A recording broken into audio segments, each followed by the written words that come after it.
নমস্কার বন্ধুরা, আমি অমিত আর তোমরা দেখছো ক্রিকেট দরবার। আজ আমরা কথা বলবো আইপিএল 2026 এর সবচেয়ে বড় ক্ল্যাশ নিয়ে, মুম্বাই ইন্ডিয়ান্স বনাম কলকাতা নাইট রাইডার্স। ওয়াংখেড়েতে আগুন জ্বলতে চলেছে।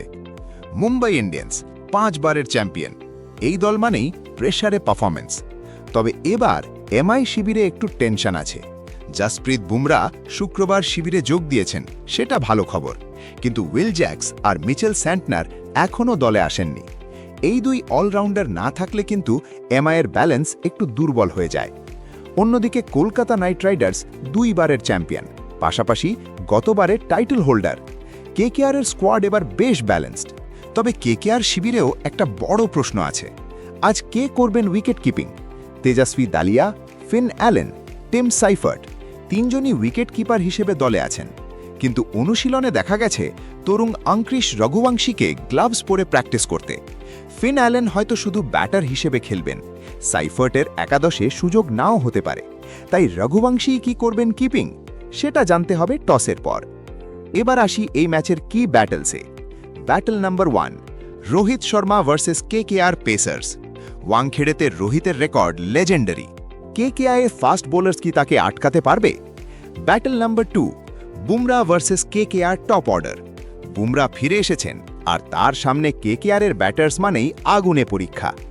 Battle number 3, Angkrish Raghuvanshi versus pressure.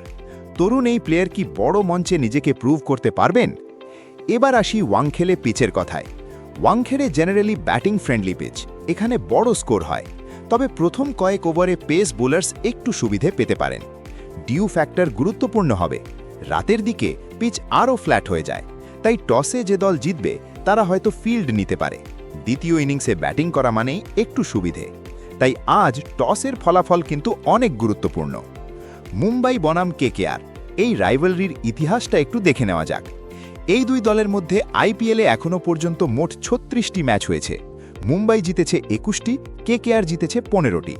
পরিসংখ্যানে Mumbai এগিয়ে, কিন্তু মনে রেখো কেকেআর সম্প্রতি দারুণ ফর্মে আছে। তাই আজকের ম্যাচ কোনো দিকেই যেতে পারে। তাহলে বন্ধুরা, আমার প্রেডিকশন কি? দেখো, বুমরা মাঠে থাকলে যে কোনো দলের জন্যই সেটা বড় চ্যালেঞ্জ। ওয়াংখেড়েতে রোহিত শর্মার রেকর্ড, বুমরার পেস, এগুলো এমআইকে একটু এগিয়ে রাখছে। আমার প্রেডিকশন, মুম্বাই ইন্ডিয়ান্স এগিয়ে থাকবে এই ম্যাচে। তবে কেকেআরকে কখনো ছোট করা যায় না, এটা আইপিএল, এখানে যে কোনো কিছু হতে পারে। তোমাদের প্রেডিকশন কি? নিচে কমেন্ট করো। এমআই জিতবে নাকি কেকেআর? ভিডিওটা ভালো লাগলে লাইক করো, সাবস্ক্রাইব করো আমাদের।